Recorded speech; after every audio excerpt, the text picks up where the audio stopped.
let's do the same thing now with the dorsal columnar pathways, which have within them a tract referred to as the medial lemniscus. So again, let's start with the color red to represent the first order neuron, which is a sensory neuron. It's unipolar, and it'll come into the spinal cord.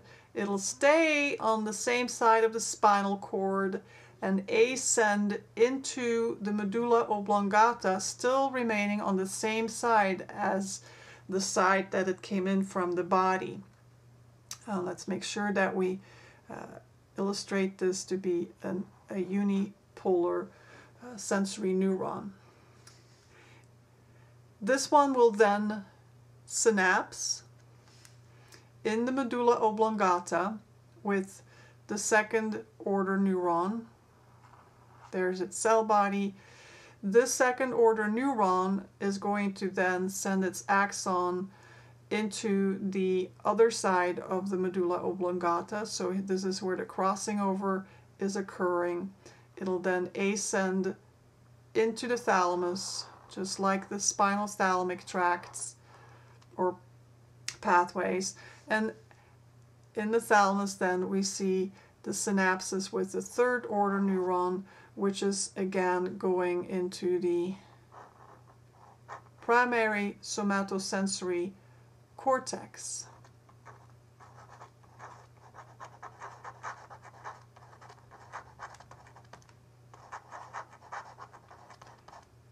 So the big difference here is the location of the crossing over, which is much more superior.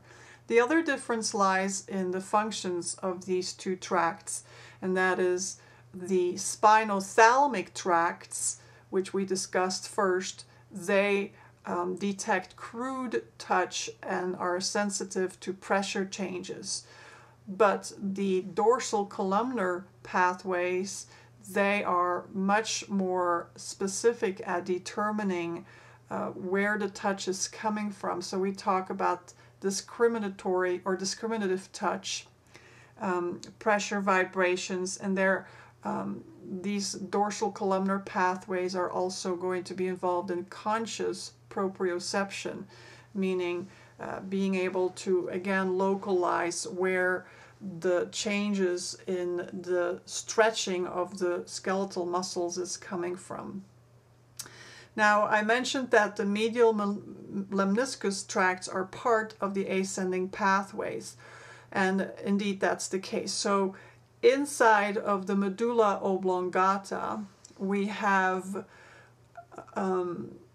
two nuclei that are referred to as the nucleus gracilis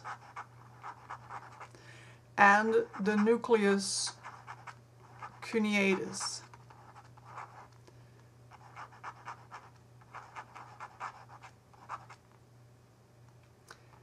And it's from the point that we find these nuclei in the medulla oblongata to the cortex that we refer to these bundles of axons formed by the secondary or the second and third order neurons, that we call these the lemniscal tracts, because there would be one on either side, obviously, again, and more specifically the medial lemniscus